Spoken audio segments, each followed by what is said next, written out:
What's up, Fight fans and YouTube family? Back at it with another edition here of Round One Sports TV. And today we're going to be breaking down the Marlon Tapales Naoya Inoue um, fight. So as I get set up, just give me 1 second to get set up, and we're going to get at it. Oh, I just wanted to bring this to the reminder that I'm aware that my bell sound is not sounding. And the reason for that is because I got the noise cancellation in the microphone. So any outside noise, I started to realize that you guys are not even getting the bell sound. So I apologize for that. I'm gonna work on that. Not even if I take the bell and put it right next to it, it it's not gonna sound. So um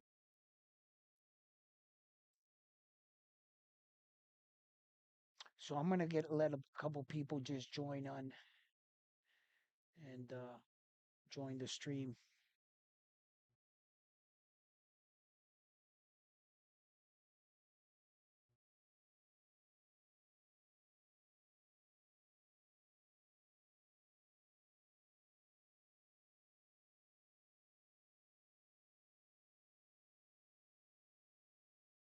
Oh, all right. That's good to know.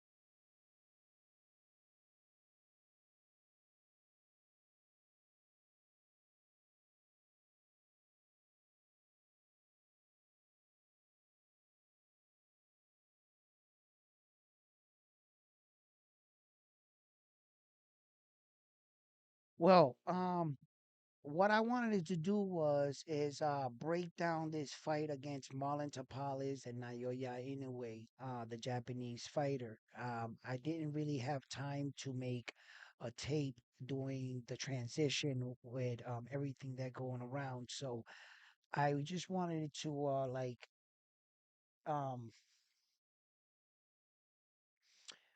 what I wanted to do was make a video and present it to you at the same time and be able to narrate through it. This is probably the best way I figured out how to do it, break down round by round on a round by round basis, and as well try to see if there's anything in the Japanese superstars technique or if we could find something that other fighters might be aware of or can present the Japanese superstar with a challenge. You know what I'm saying? I'm not to say that Marlon Tapales didn't give him a challenge because I believe Marlon Tapales exceeded more than my fair, his fair expectation. A lot of people didn't even give him 3 rounds, 4 rounds in this fight. In fact, he went 10 rounds in the fight. And we're going to take a look and see how he got there and what were some of the things why he was so effective versus the Japanese superstar. One of the things that I believe is that he is a lefty coming in, Marlon Tapales and the Japanese coming into this fight has taken care of left hand opponents better. But now, what happens if he isn't able to land that big shot early on a left hander? What would happen? And these are some of the things that happen inside of the fight. So, we're going to take a look at Marlon Tapales and the Japanese superstar. And let's start this off.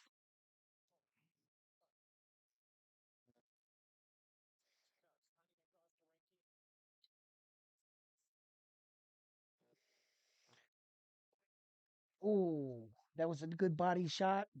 See, Marlon Tapales can evade, but he was shelling up and standing in front of him sometimes in this fight where I felt like he didn't have to. The first round was a good feeling out process. That was that straight right that I was talking about previously. Oh, he lost a step. His glove did hit the ground. Technically, that was considered a knockdown.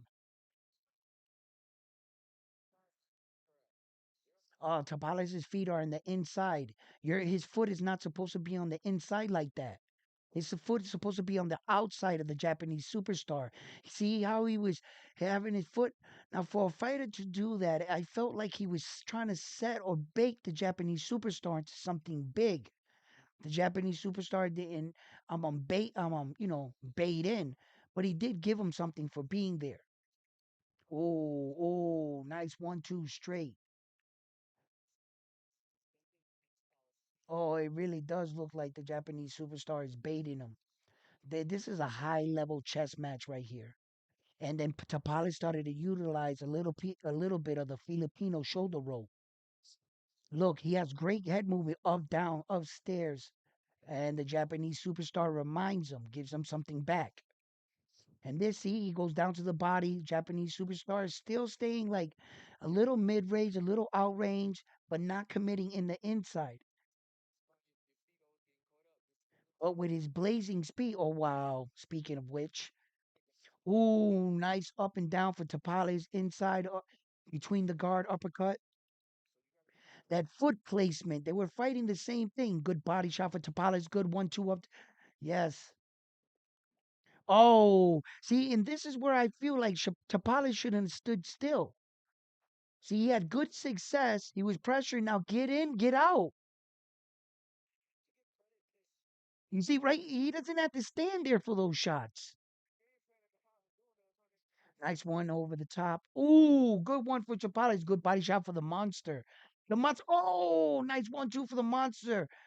One upstairs, one downstairs. He came over the guard around it. Nice shot, body shot. Oh, that was an even bigger shot for the Japanese superstar. Wow. See, right here, don't stand there. There was no need. That's the first time Tapales went down in the fourth round in the fight. The bell, he was able to shake that off, weather the storm. He just came right around the guard.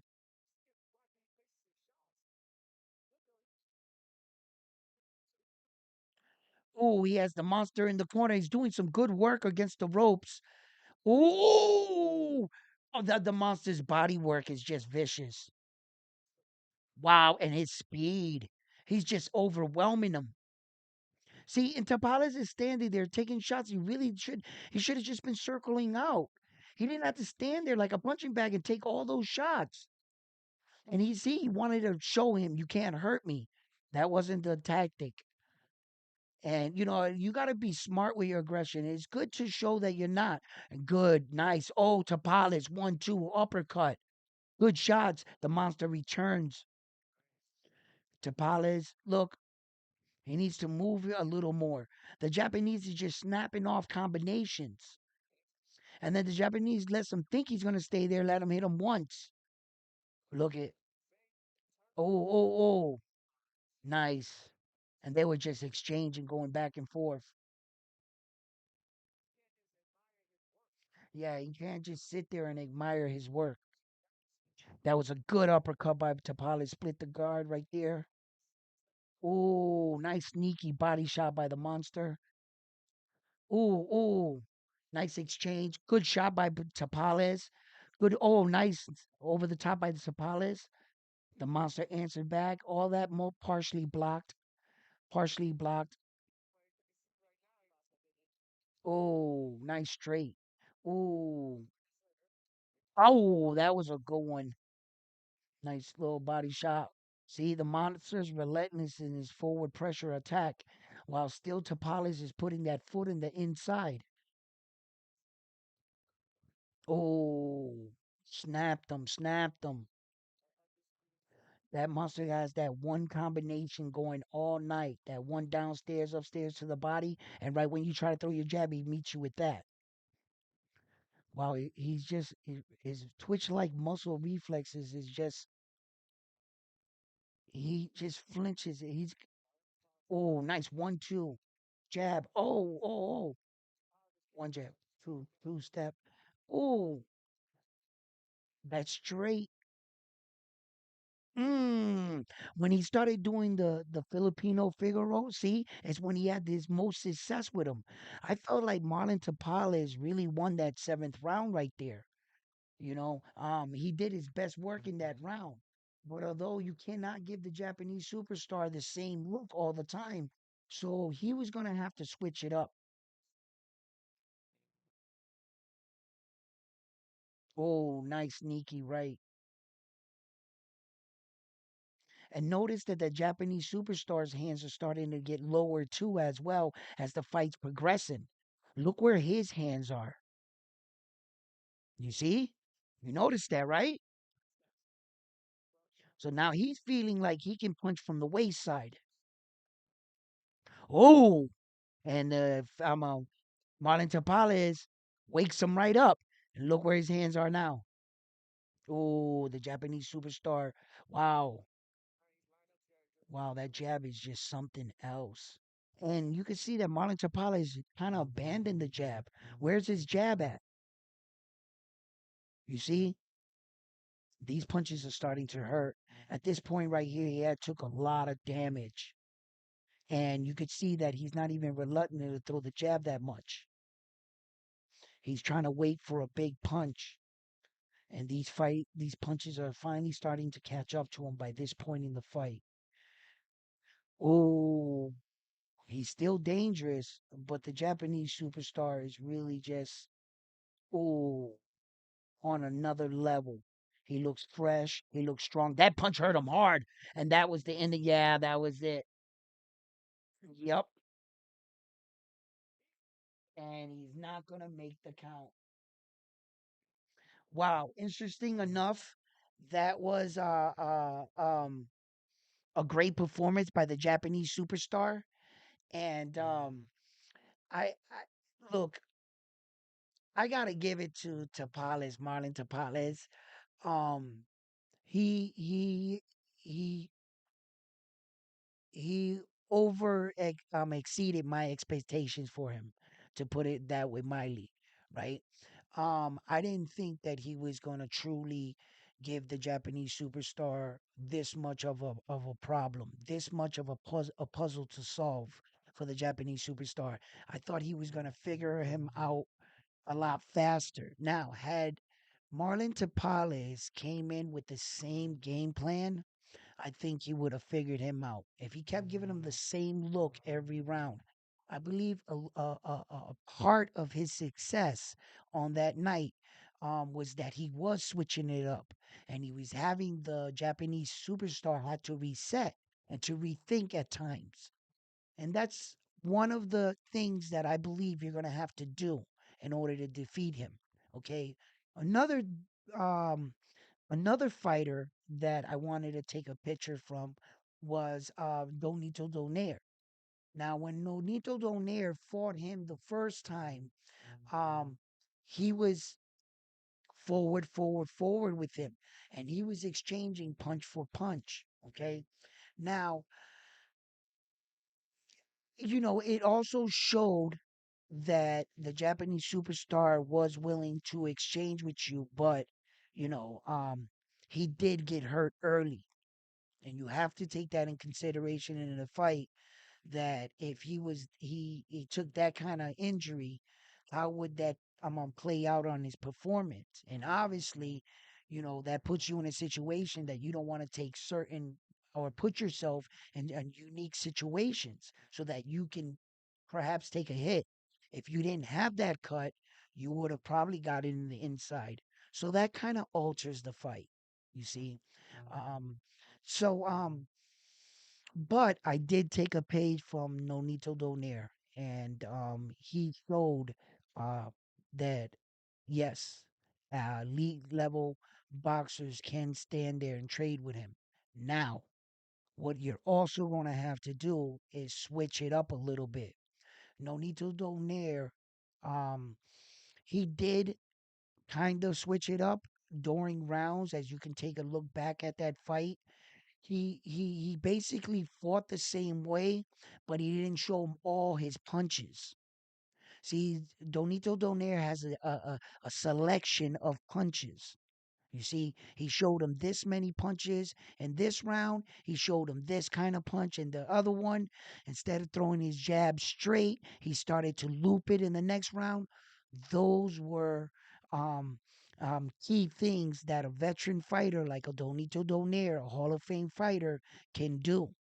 You see, and sometimes in the fight, he even had to improvise and he had to fall back on his knowledge of the game.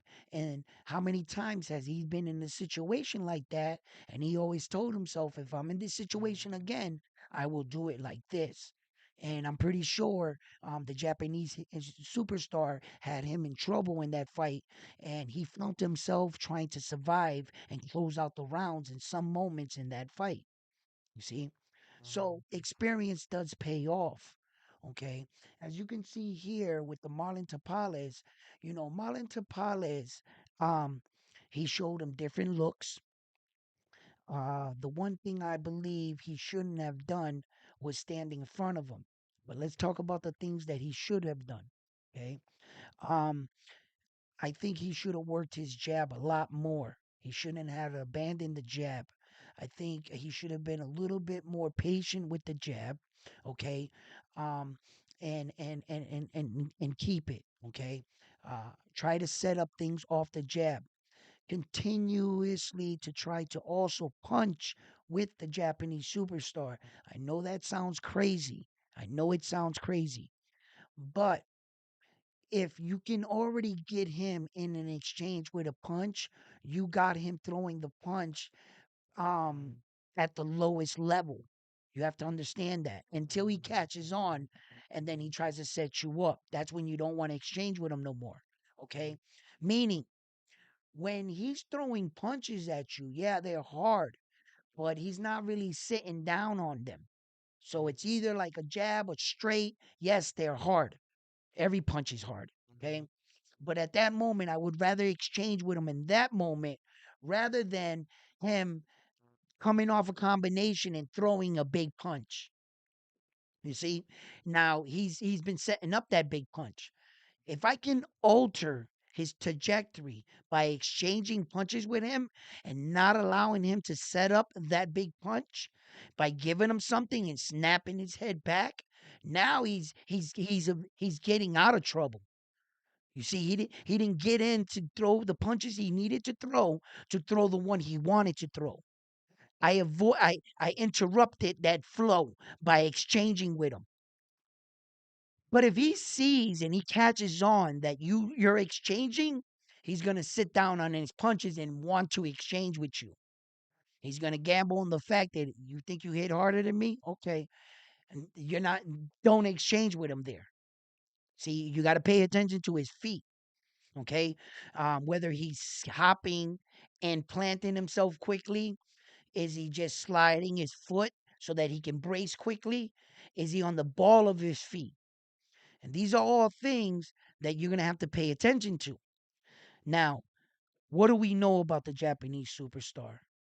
He's fast as fuck, boy. Yeah. Um, we know that. We know he hits hard. He's very intelligent. So the likelihoods of you know, of him making like real crazy mistakes, it's like playing that game, right? Of chess, right? And you finally learn that move. Like I think it's like three moves. It's a checkmate if the person moves the pawn up, right?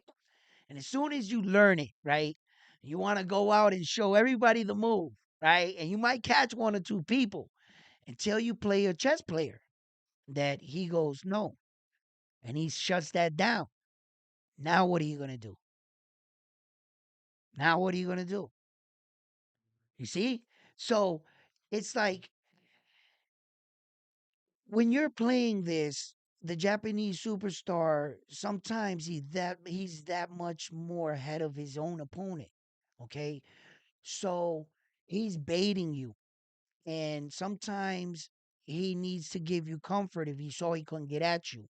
I believe I believe so I can't think for the man for God's sake, but his basic pattern is he stops on his corner's advice.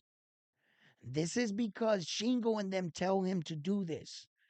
We want you to feel this guy out, Stephen Kubo Fulton. That's the guy they asked to feel him out. At least now you feel him out, right? So that's what he did for like a half a round. And then he kept popping his jab and he wanted to see his speed. He saw how tense he was, so he started to implement his flinch game. He started to like flinch on him. Then he started to pop the jab.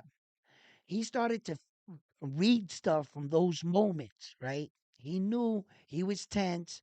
He's about to loosen up, right? But in his head, he's thinking, ah, this dude thinks I'm a punk. He think he gonna come in here and push me around.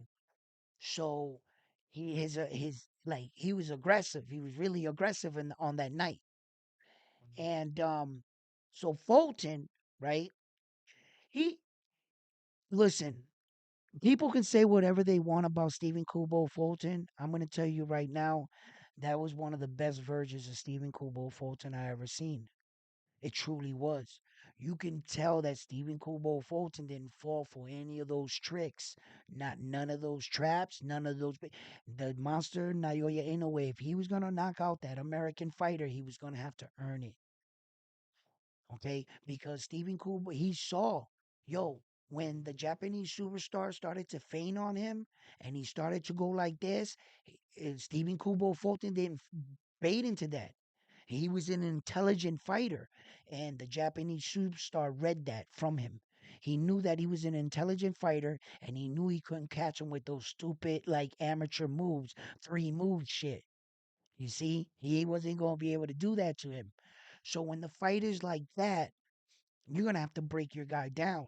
So at some point, see, these are the adjustments that the Japanese superstar makes throughout the fight.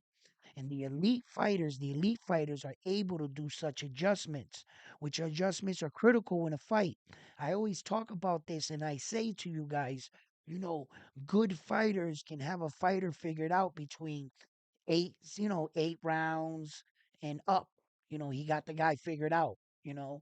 Um, and a great fighter can have you figured out from 4 rounds to 7 rounds. He'll have you figured out, you know, and the elite fighters will have you figured out in the moment, right there. You make a wrong move, right there, pow, he sees the window right there.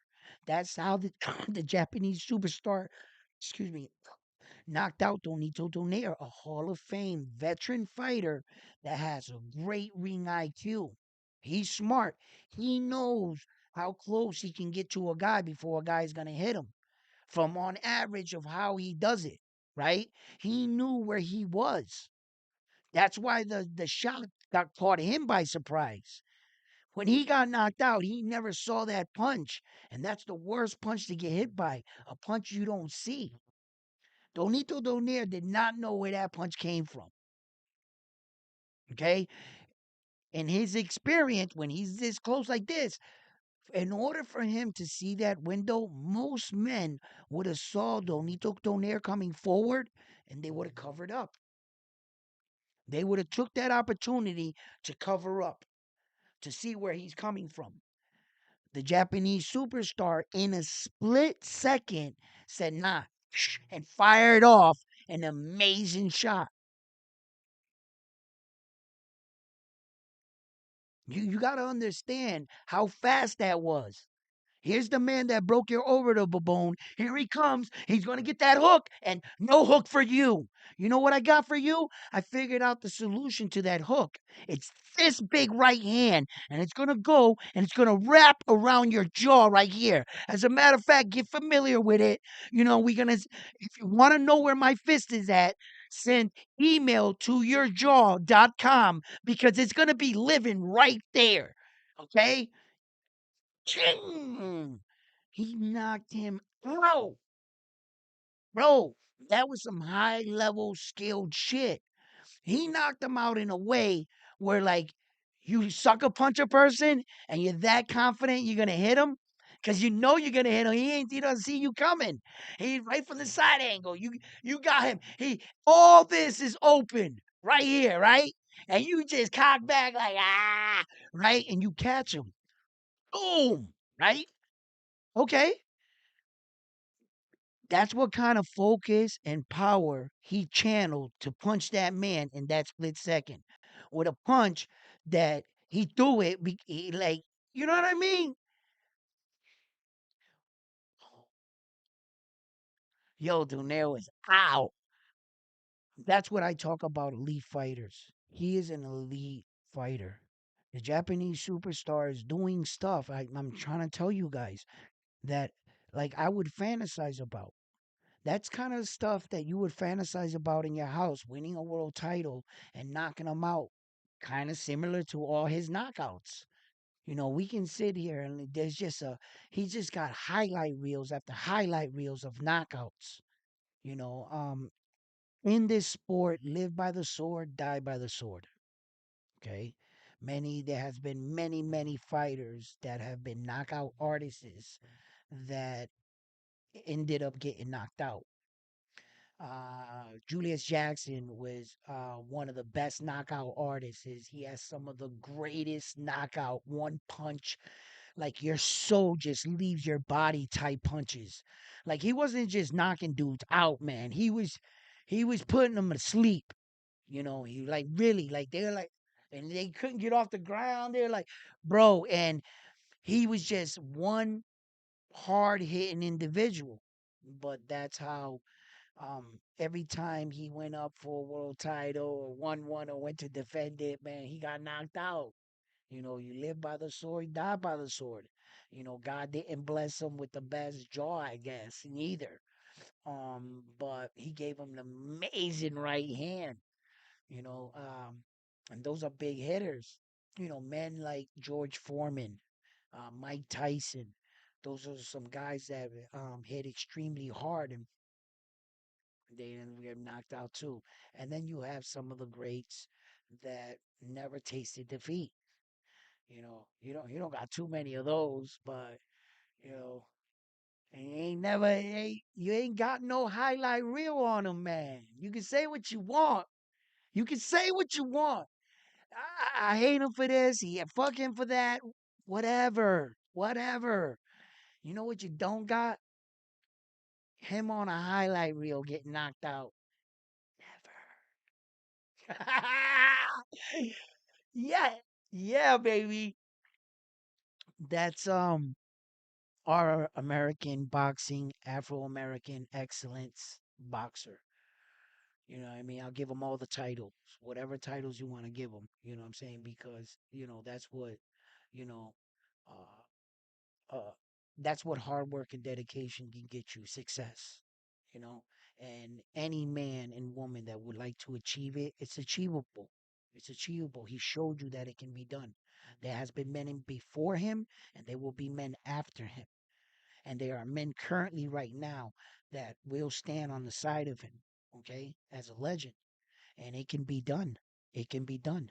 And those are the men that held the torches. And for that, I am thankful for my legends. I respect my legends, whether I like them or not. Okay. Michael Jordan used to kill me all the time. I was a Laker fan. I'm a Magic Johnson, Kareem Abdul-Jabbar guy. Okay, he was killing us, bro. I hated MJ, bro, to the point I didn't even want to wear sneakers until I learned how to respect my legends. These men and women are the people that are out there doing it.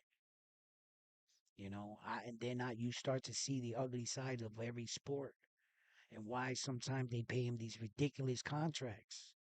You see your friend on the couch with his knees with bags of ice, popping pills, and you see where his life's gonna go. Who's gonna pay for that? Oh yeah, all that money they gave you. And it'll also pay for your help. You will need it after. It's an ugly game, bro.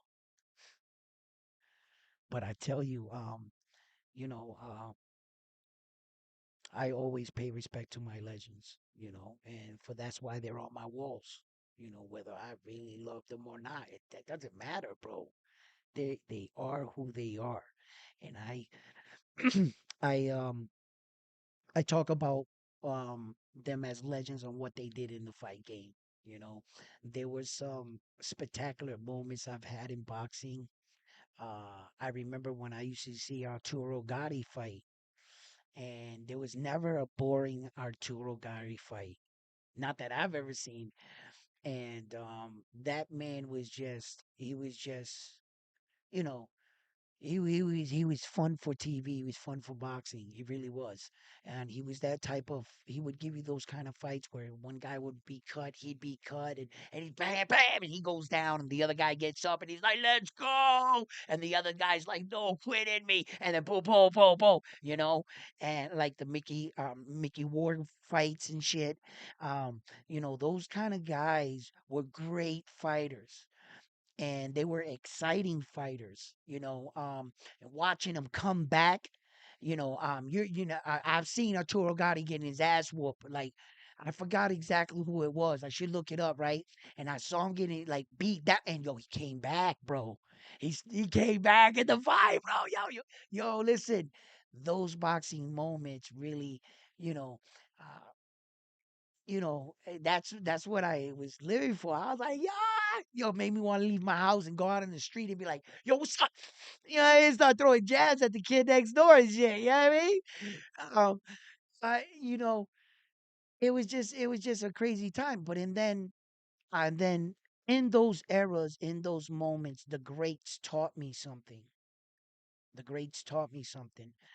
I was that little kid that was running around saying that Arturo Gatti was the best fighter on planet Earth. And nobody can beat a man like that. Because look at him, for God's sake. Look how much blood and look at the cuts. There was no quit in this man. He was hitting him with everything, and this guy just kept going, coming forward. The referee wanted to stop the fight. He's like, no, stop it, cut me, Mick. You know what I mean? He was on some shit, right? And when you see that for the first time, you can be quickly deceived and think that that's the way fighting it should be. And there's nobody tougher than that, right? Until you see him fight Floyd Mayweather. And by like the third fucking round so early, you're already starting to cringe. You're going like this, like, damn, bro, like stop the fight. Like you're praying for a miracle at that point, and it's the third round. It was really that bad. It was on that level shit. Mayweather beat him so bad, like, bro, I think I wanted to get in the car with my boys and shit and maybe, teach Mayweather a lesson or something. I'm from Massachusetts, bro. That's our hero and shit. He beat the brakes off that man. He smashed him. And the legends taught me something. Careful what you call great. Careful what you mistake for skills. Careful. Comparing them to what? To who? Yeah, he might look good against that guy. He might look fast and everything. When you put matchmakers make these fights for a reason. These are people that study fighters for a long time. They have a great eye. The reason why you're seeing a fight that good is because they knew what they were doing. It's very seldom when they get a little desperate and cherry pick, and the matchmaker didn't really know nothing about this guy, and they fucking hired a ninja and shit. He just never got an opportunity. He kills your guy. That happens. Someone didn't do their homework. It happens all the time. You know. Um. So it's like, when you view fighters, sometimes it's good to have your favorite fighter. Everyone has their favorite fighter. Case in point. And let me give you a prime example, right? The reason why Mexican fighters are so highly revered in the boxing world, one of the reasons, right? And you see a lot of fighters wear their trunks and everything, their fan base is ridiculous. And if you can get the Mexicans to support you and show up to your fights too as well, bro, that's big money. Everybody knows that. Every Mexican fighter from Julio Cesar Chavez to go Oscar Golden Boy had all they them fighters make 20s and millions and upwards in their fights because the Mexican fights support their fighters, man. Big time. Yo, they pack them arenas and buy them tickets, man. You know, them cartels will pay the entire fucking half of Mexico to pay. The cartel will flip the bill for it. Yup, you're all going to see our fighter. Yo, right? So that in itself, their fan base is huge. You know, so part of his success, is having that much support. Canelo Alvarez, right? Okay. Now, what happened was Canelo Alvarez got to a point in his career that the real boxing community and the real boxers knew he was starting to cherry pick. And what happened was we were all cool with that. No one were getting on Canelo Alvarez. Don't stir the bear. He's the highest paid right now, right? Don't say nothing. That's Canelo Alvarez, right? And no one was, everybody was cool with it because Canelo would just go out there, smile. Then all of a sudden he started to learn how to speak English, right? And here and there you would hear him on interviews. His English was getting better. Then when Canelo, I guess, started understanding everything and he started accumulating the belts like this, he finally made the fatal error about going on and saying, "What? I'm the greatest boxer that ever lived." And that's when everybody went, "We were okay with you getting money. We were okay with you allowing these people to promote you and shoot all these storylines." But the minute he started saying, "The reason why I'm like this because I'm better than all of you," they the other fighters got offended and they started coming out and calling them out on shit. Yo, what about this? What about you ducking this and doing this? And then he started getting a lot of hate. See, it was okay for you to go out there and get your money, boo boo. You know what I'm saying? The Mexican fighters, if you're that top dog, yo, they're gonna show you love, and that was crucial, and that's part of his success. The backing of his fan base. You know, um, but the minute that he came out and did that, yo, they were like, "What? Hold up!" Terrence Crawford, fighters like that, Errol Spence Jr. at the time. Remember, by this time, Errol still had his three belts. You got to back up. You know, when this happened, and David Benavidez had just lost his belt because of recreational use. You see, and they stripped him of it. And Canelo said he never wanted to fight him because he doesn't fight Mexicans, right? But his entire first half of his career were all Mexican fighters. It's okay, it's okay. And then on top of it, um, he didn't fight him, but he went on to fight another Mexican fighter. Right? Anyway, he can do whatever the fuck he wants. He's Canelo. He can do whatever he wants. You just want payday. Huh? Payday. Huh? Yeah. That's Canelo. All right. So let's get that straight right there. He can do whatever the hell he wants to do. Let me tell you something, right? It sucks for the fighter on the outside looking in. Yeah, it does. And for the man and women that deserve it, to be in his situation, in his spot, and that are not there, and he's just like holding on to it, yo, that fucking sucks, bro. I would be a little resentful too, and I would call him out on his shit too, right? But imagine being in that spot and being able to do that. And then the sanctioning bodies are backing you. You that dude. Would you not use it to your advantage? Would you? Or would you sit there and say, "Nah, I wouldn't cherry pick.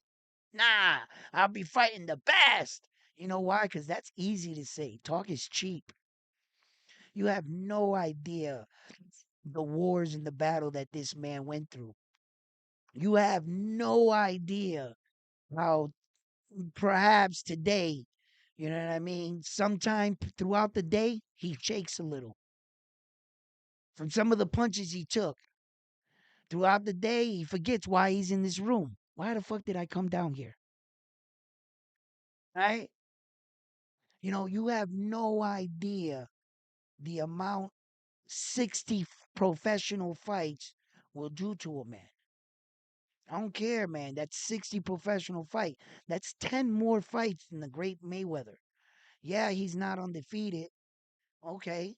Julio Cesar Chavez had like 90 straight fights or almost 90 fights before he was defeated or some shit. It was a ridiculous record. Ridiculous, ridiculous.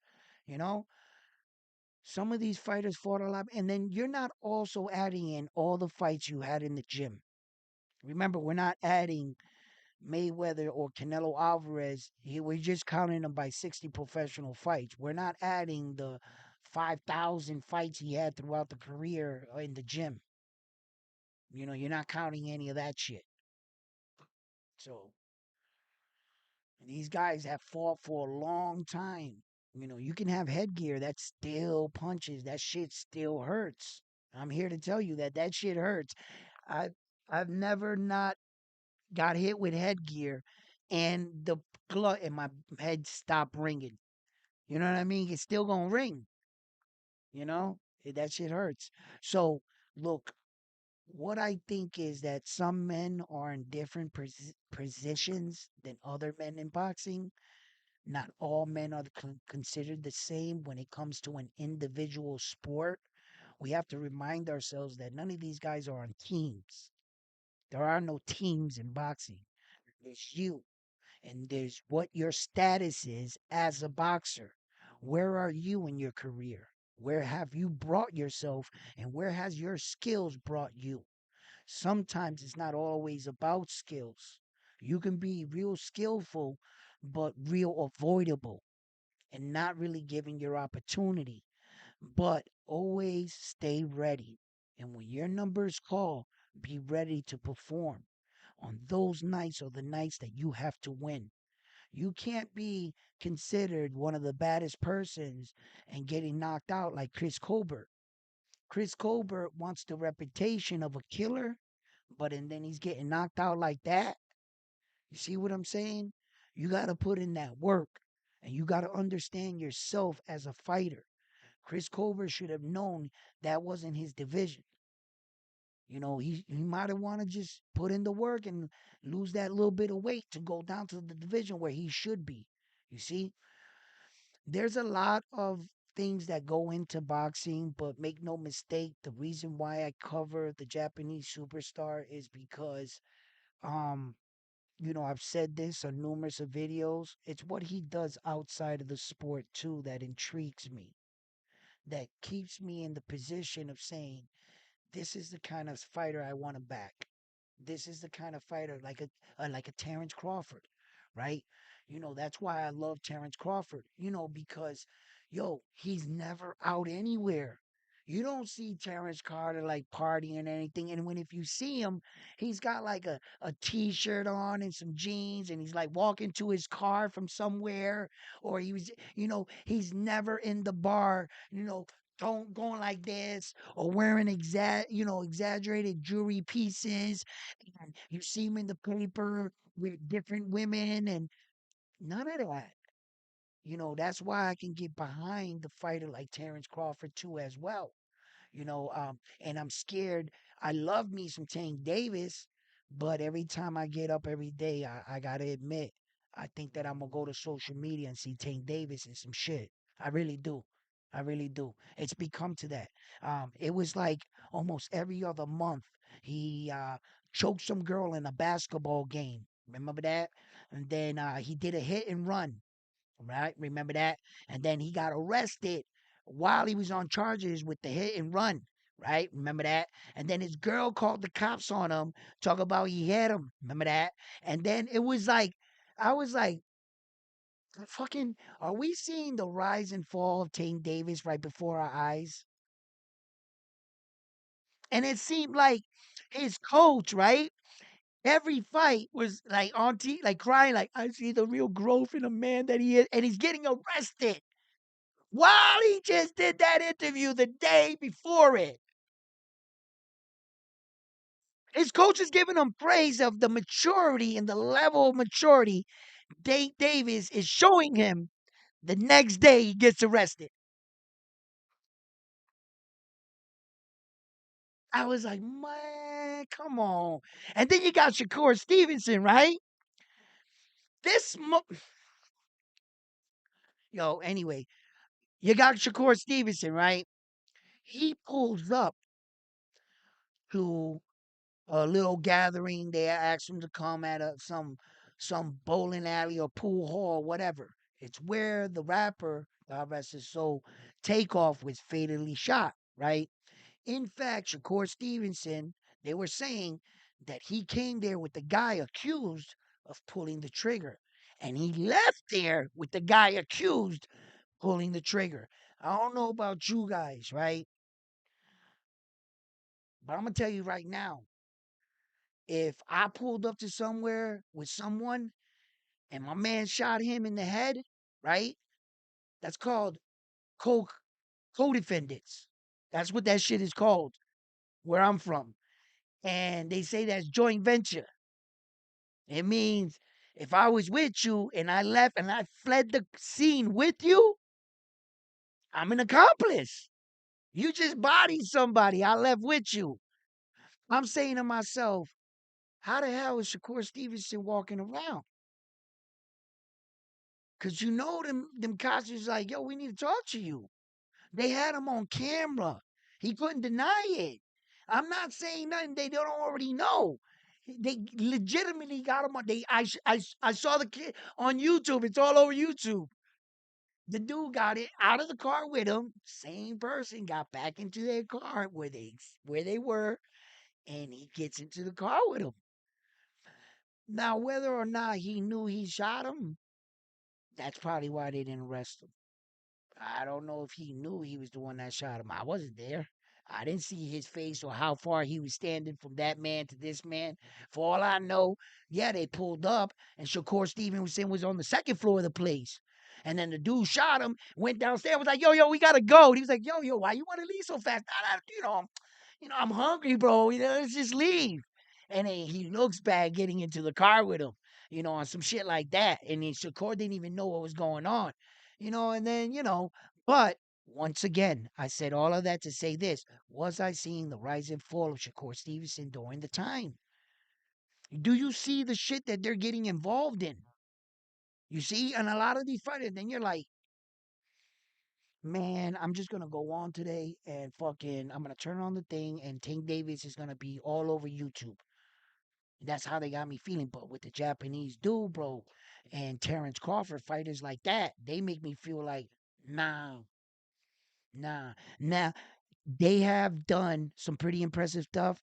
Terrence Crawford is at one point in his career, he's at a whole different point. Now, I want to see if he ends well.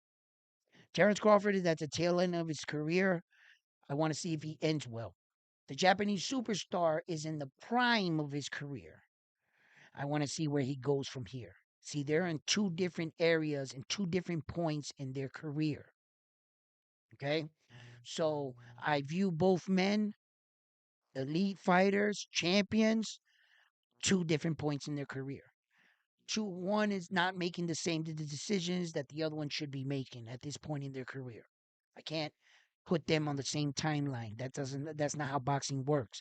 I reintegrate once again, these are not teams. These are separate individuals that are in different situations. I have to view them like that. Yeah. So listen, fight fans, I hope you guys like this video. I was just doing a video kind of like testing out some of the new things and getting past those last videos with the messed up mic and sound. I wanted to get that past me. So when you go onto my channel, I got some, greater. But I appreciate all of you guys here. I'm going. I gotta go to While I was talking, I hit the thing and everything shut off over here, but I never said anything. So I no longer had your message or nothing. What's up, TM? Toothpick, what's up? Yeah, it was. That one.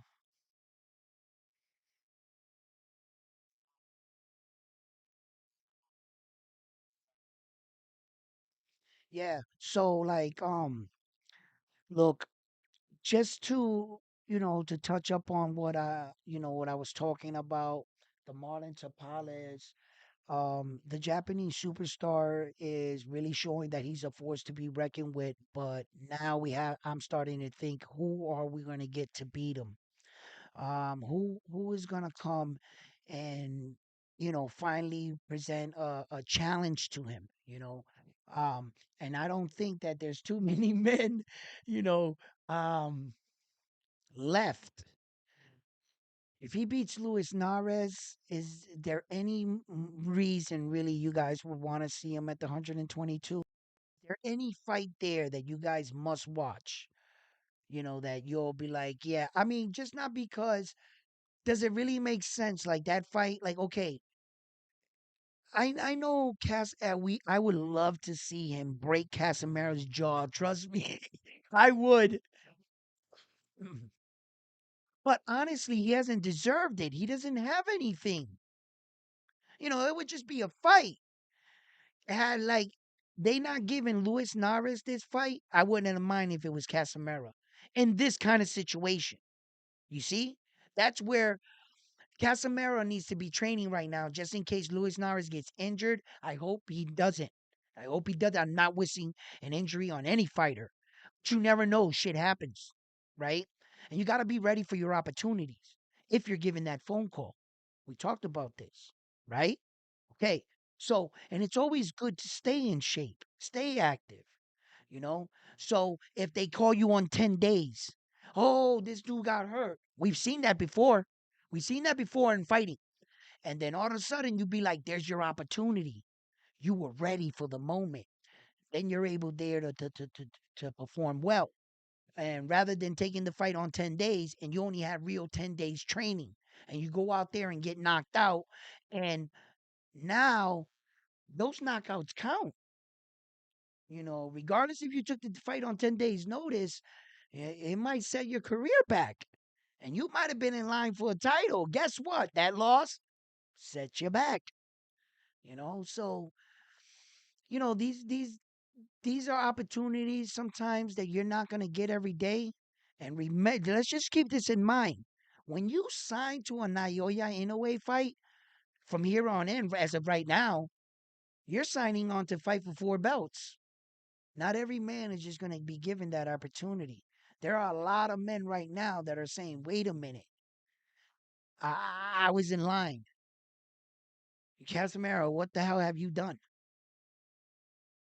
MJ just won a title eliminator. He has a strong argument. So what title eliminator did Casemiro fight? Where is he in line? You see what I'm saying, guys? So, and then if he dominates Luis Nares at 122, where would you guys like him to go? Who at 126 right away does he fight? Does he go after the WBO guy like I said, right? Which I believe that's the way he's going to go. Whoever owns that WBO title, that's the guy he's going for. He's not going to play that fuck shit where the guy is oh yeah, I'll fight you. I'll fight you. Just come up, vacate your belts. And then the guy goes, "You know what? I saw other options. I'm going to go this way." Nah. We ain't gonna do no fuck shit like that. The WBO makes you my mandatory. You must fight me or vacate. You vacate, okay? That doesn't automatically grant him the belt, okay? They can do one or two things. They can either make him one of the fighters, and whoever else, like the number one guy in the WBO, step up to fight for the belt, or they could pull some bullshit. By him vacating, there's another rule where the number one guy and the number two guy could fight for it. But seeing that those rules are put in by who? The sanctioning bodies, right? So this is a kind of rule that they can use whenever they want, and it kind of works out for them. If they don't choose to enforce it, Naoya Inoue is fighting whoever for that belt.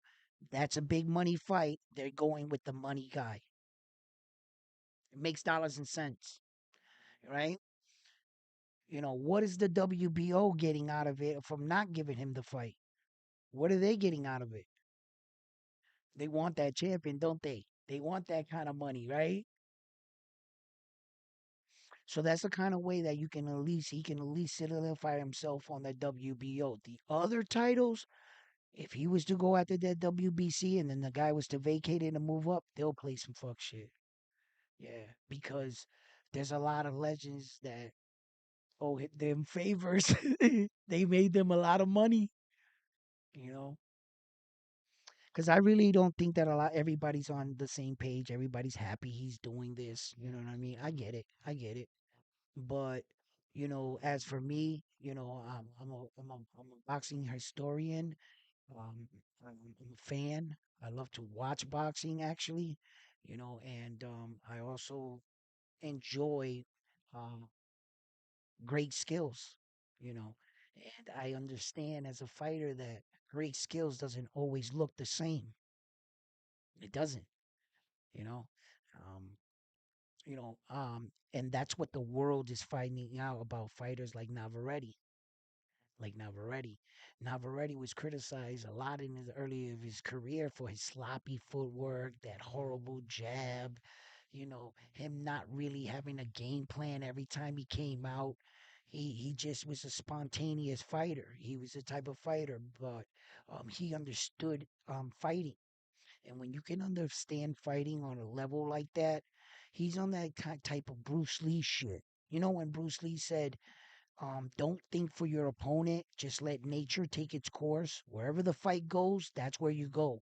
That's Navarrete's mentality. He's the type of fighter that he's not thinking. He's just going to react on what's going on. And if you're not doing nothing, he's going to apply pressure. And if you fuck up, he's going to take you out.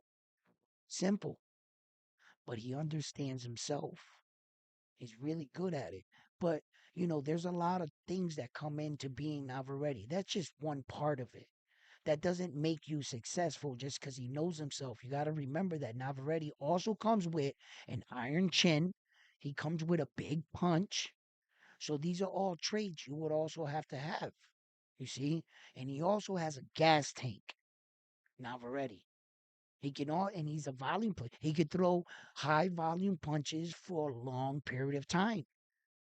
And that's what some of the elements, these are different things that make individual fighters. Like I talk about this all the time. When I'm in the gym and I'm giving, you know, gentlemen advice about training and stuff like that, or I'm training one guy or whatever, right?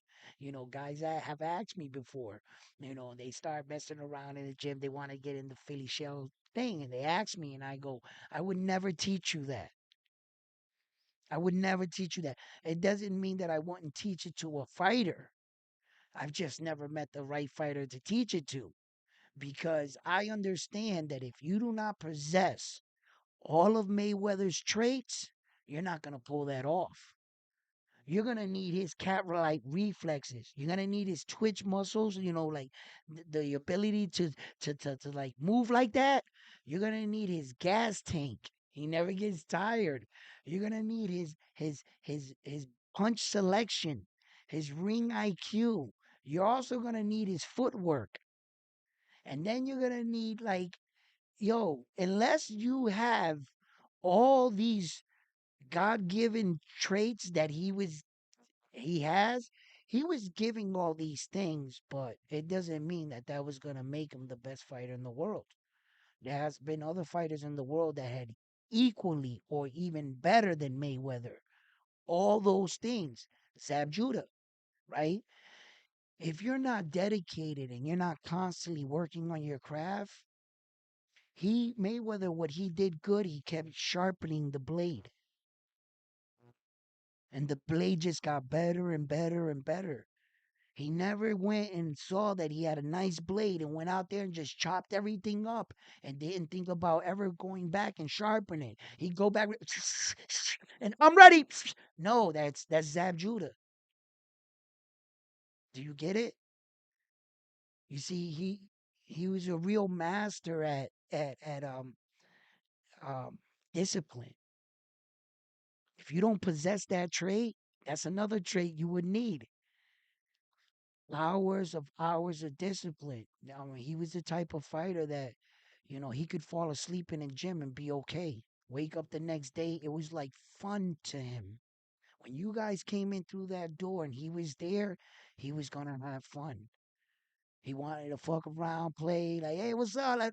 Let's get serious. This is this is what he did. If you weren't talking boxing, he wasn't talking to you. It didn't. Nothing in the world made sense to him. The only thing that made sense to him is to being the baddest motherfucker in the room. And that's some real shit right there. He didn't want to talk about it. He wanted to be about it. He didn't want to have a gold chain and a pair of glasses and the hottest sneakers to say, do you see that my success means that I'm a bad motherfucker? No. Floyd Mayweather wanted to be the baddest motherfucker. This Japanese dude wants to be the baddest motherfucker. Terrence Crawford wants to be the baddest man on the planet. Those are kind of fighters that I'm telling you, man, they're different kind of men, you know? So, and that's why I cover men like this. And I always, you know, like to talk about the sport and what some of these men are truly doing, you know, what they're really doing. And, uh, look, the fight for me, one of the biggest fights I expect to see this year, of course, like many of you guys, would be the Canelo Alvarez against the Mexican monster, David Benavidez. I think that a lot of us have waited for a long time, but I'm also, smarter man, smart enough to know that Canelo has given us enough, and I know where that he's at. This is one of these moments that I talk with you guys, that different fighters are in fact in different points in their career, you know, um, and not every fighter the same age is at the same point in the career. The Canelo Alvarez and Jamel Charlo, 33 years old apiece, different careers. One's at the end, one's like at in the middle end of his career, and one has way more fights than the other. One has more miles in the fight game than the other. That's what he has. And so Canelo, I know that, I'm not, I'll never take away anything from a decorated champion like Canelo Alvarez. Some of the things in his decisions, I am harsh on him. As a fan, I do want to see the best fighting the best. I see where he's at, so he doesn't have to prove anything to me, you know. Um, if he wants to keep these titles and some of these names, and what I mean by titles are some of the names that you give him, not titles as in physical titles. If he wants to keep some of these titles like king and undisputed and so forth, I believe that he needs to lead by example. If he's no longer to be claiming that and he just wants to get a payday and just have a little bit of support from his fans and appreciate what he's already done for us and allow him to ride off into the sunset, I'm also okay with that. But you can't be riding off into the sunset, beating to your chest, saying, fuck you bitches, like this, like come get me, because they're going to want to come get you.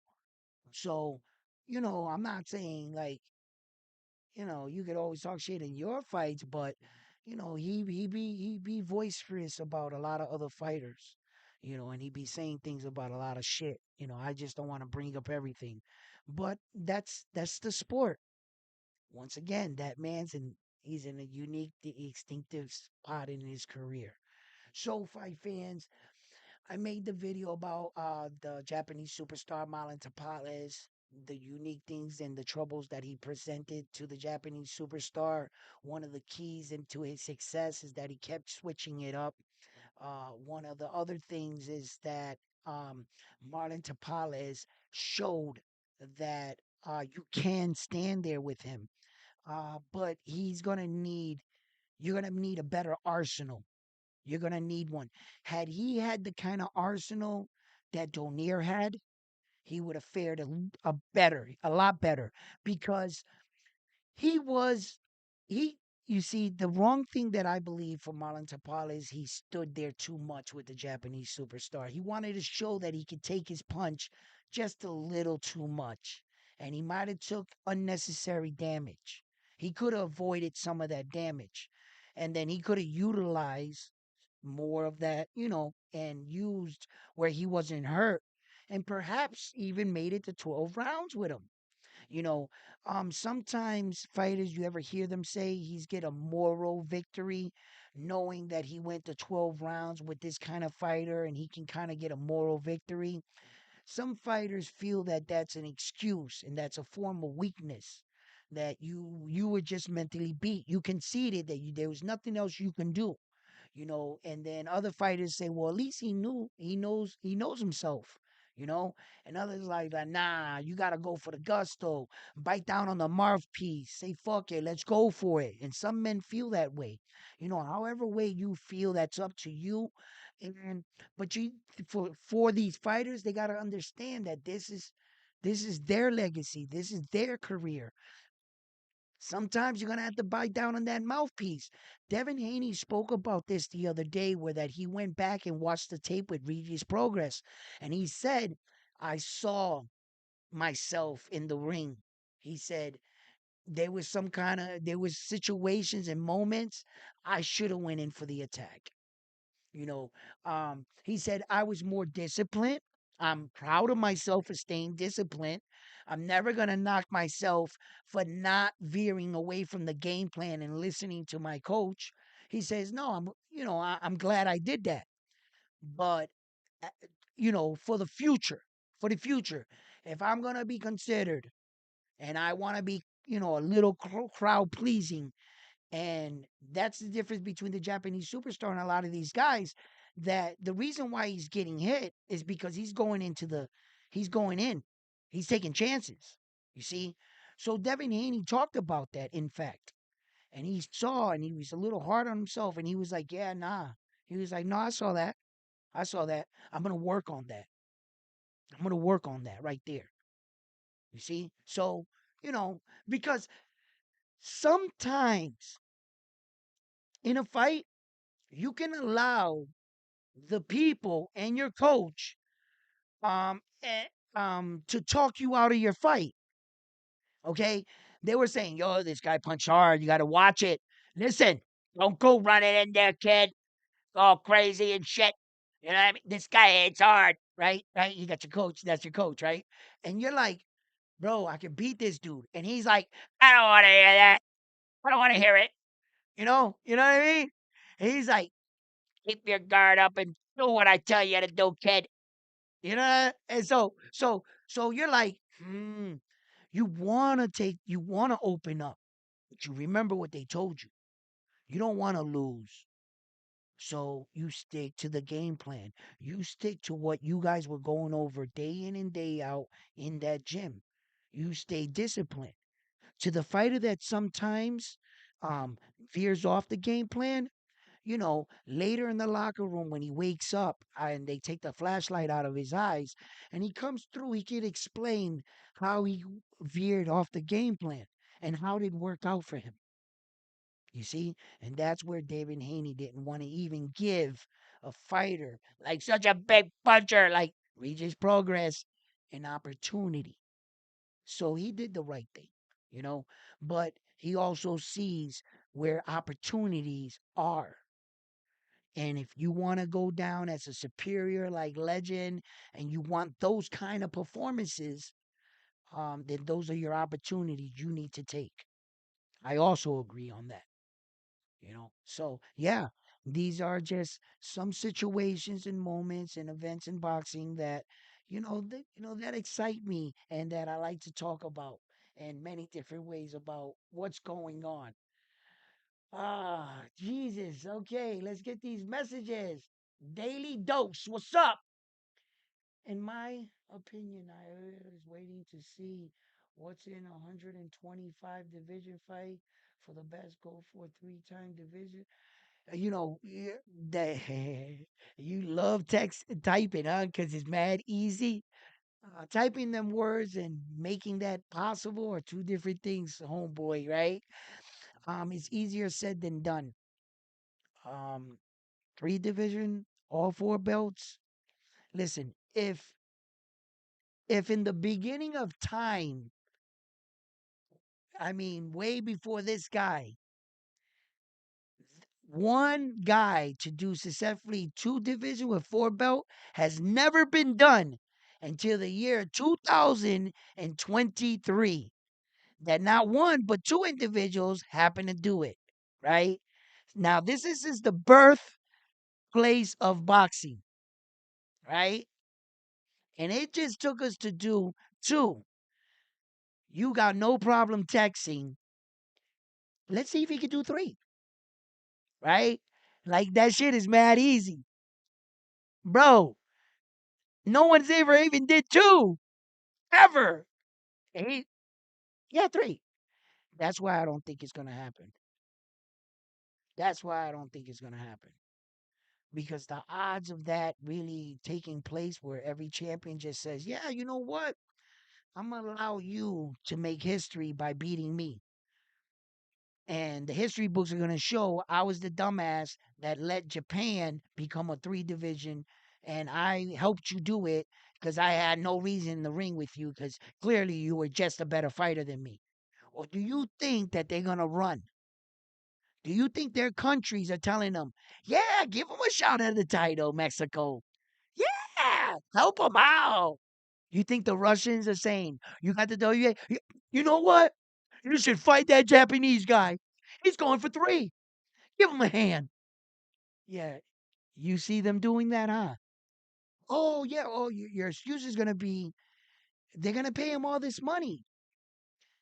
Guess what they're going to pay him behind the scenes? That same amount of money not to take the fight. Yeah. And you're going to be wondering, why did he take the money? It's the most money he ever made.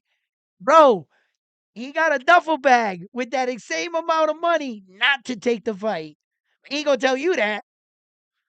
Bro, you think everybody's happy with this guy doing this. I try to say this all the time. I try to tell you guys all the time. They are going to try to stop him. Whenever one of the legends get too big, bro, we're competing against everybody that's fucking throwing monkey wrenches in everybody's direction. Mexico does not like this shit that fucking their fighter didn't become the first two division and this dude couldn't do it. The fact that Errol Spence gave Terrence Crawford that opportunity, why? They're both American fighters. Whoever wins on that night, guess who was gonna win? America. Think, guys, think. These opposing countries are not willing to just give and let this guy make these records on their behalf. Oh, you know who he knocked? He knocked out a Filipino fighter to secure it. Yeah. Philippines like, yo, we don't want that on our. Nobody wants to be there. The odds of him doing it in a third weight division, a lot of hands, powers that be. There's gonna be people that are gonna back him. He's got some good people in his corner, like Top Rank. They're gonna try to like get it done. But there's a lot of other outside sources that are not in cahoots. And if their fighters get a hold on them belts, he ain't never gonna see them belts. They're gonna age him out. They're gonna keep their fighters fighting inside fighters, in-house fighters, right? Like, say you got two fighters signed to this promotional company. I'm not gonna single out a promotional company because that wouldn't be right. So I'm just gonna make one up. If I got two fighters, like okay, for instance, Rolly and Tank Davis, that's an in-house fight. They made that fight happen. It was in house. The both fighters are signed to the same banner. You don't need to work with any other. You guys control everything. You see? So if they get their hands on the belt, guess who fighters they're gonna fight? In-house fighters. They're gonna sign fight right away. Oh, he's already fighting somebody. This is an ugly business, bro. An ugly game. You think it's just because he's worthy. You think it's just because of his skill, right? Nah, all that shit was good. It got him this far. Now I don't know. Now I don't know. But you guys want to know something? Um, I'm real interested right now because the way of the explosion in boxing. 2023 is something that never happened in the history of boxing, bro. So boxing is really changing. Maybe it is evolving now. Maybe he would get the three. Maybe they're like, fuck that. We're gonna see how far your skills go from now here on in. Maybe boxing is waking up and seeing that this kind of shit is kid you can make money off this shit, bro. Let them allow them to do it. I'm always advocating on this channel that they should let this Japanese dude do this shit. However far he can go, just beat him straight up, damn it, man. Let's see how far he can really go. Like if you were to lay down every champ and he was like, yo, next, and you had to fight him, I would like to see how far he can go. Straight up, bro. Straight up. Let's just see where your skill can take you. That's not the way it works. That's not the way it works. Yeah, they let him go for a little while. When Ali got too big for his britches, jail. When Floyd got too big for his britches, jail. When Mike Tyson got too big for his britches, jail. Bro, the list goes on, man.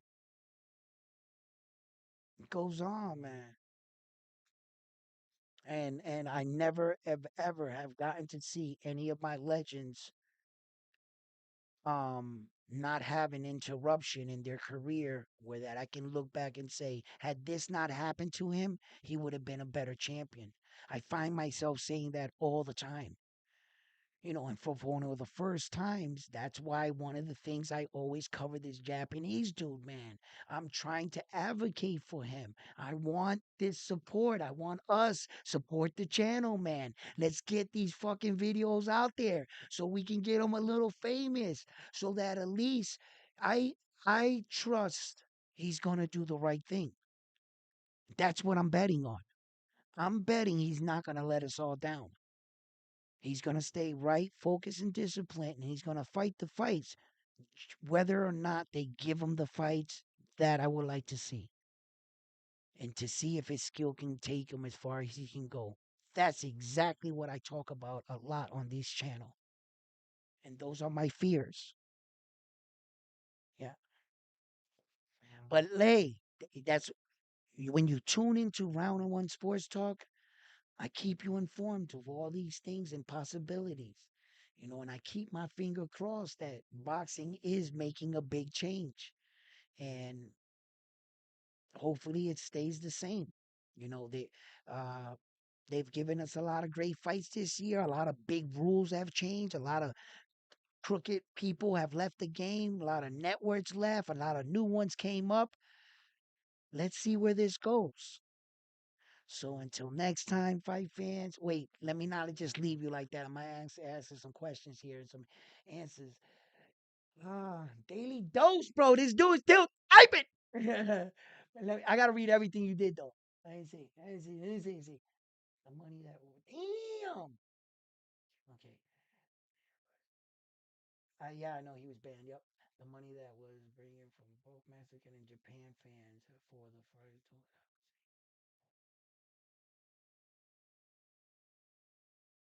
Yeah. A lot of people want to see MJ fight him too, but once again, when you go to sell that storyline, remember, MJ got like 12 fights. Yeah. Have you heard Shakur?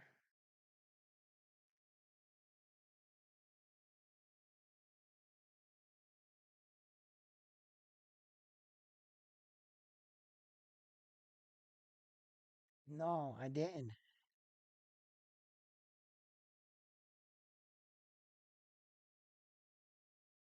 I gotta look that up.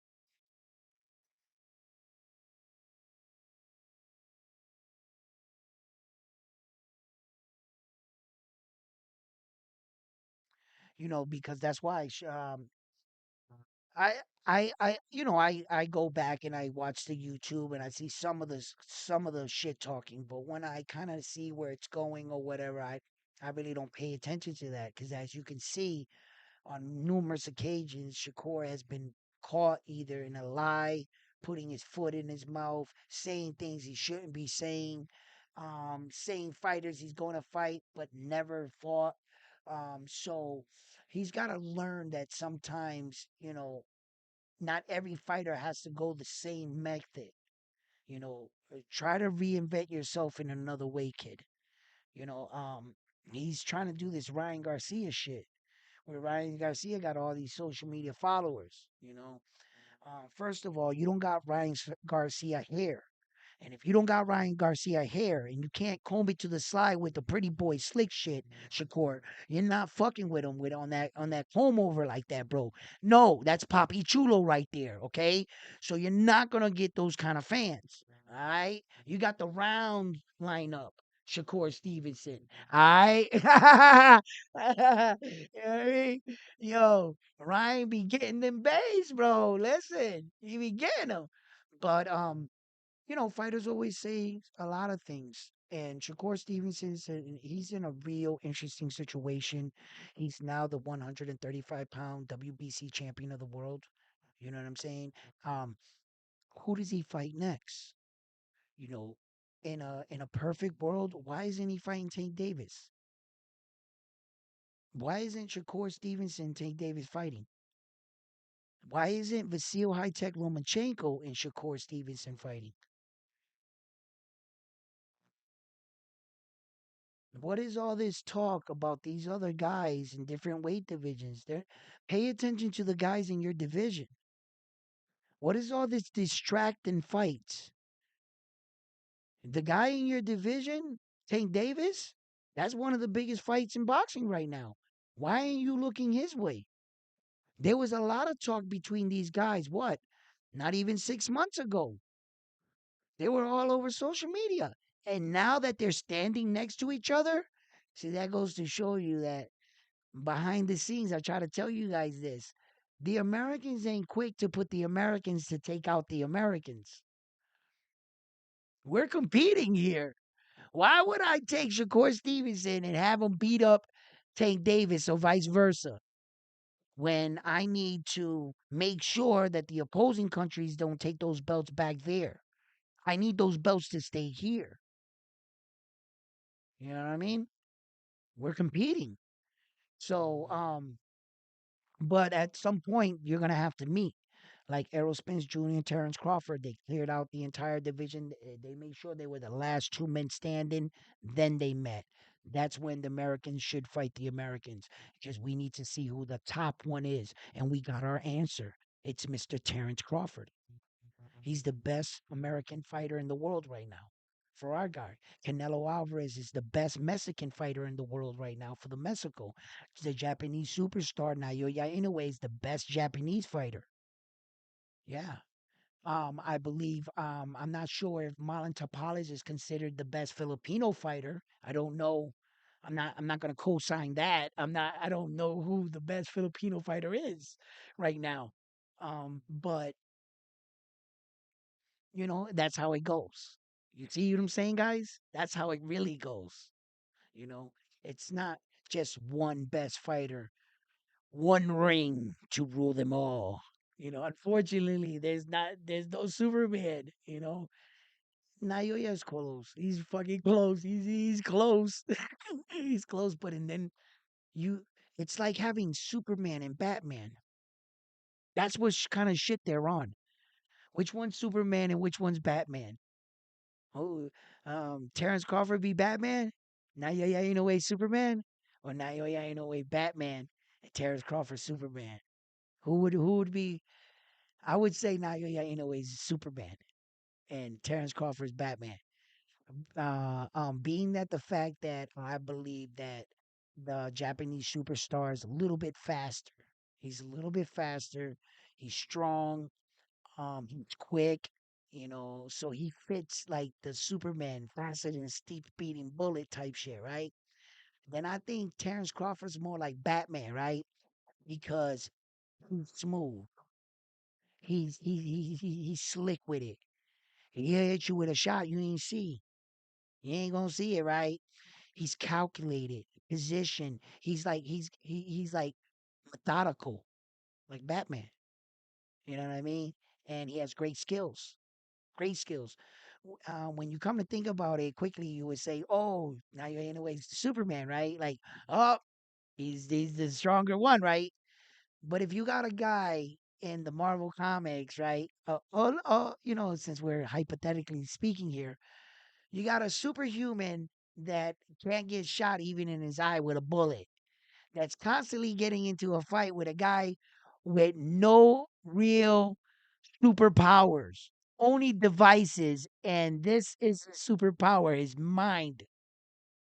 If you can get a guy with a mind and skills like that fucks with a dude like this, who's really the baddest motherfucker? Right? Right? So that's why Batman and Superman, they're two top dogs. They always dogs because they like Batman got enough devices for your ass. All right. He'll have some you wrapped up in a green kryptonite cape thing, you know? How did we get here in the conversation? I don't know. Anyway, you know, ah, but no, those are the two guys leading the way. Those are the two guys leading the way. And that's what I really enjoy about boxing. Fight fans, I hope I made an interesting video. I hope you had a great time here on the channel. I'm currently having a snow day in Massachusetts, and I'm waiting right now, so I had some time to kill. I figured I'll go live and we'll shoot the shit. So listen, if you like the videos, give the videos a like. Please subscribe to the channel, and like always, I'm back to the next one after this one, Round One Sports TV. Peace, and I'm out.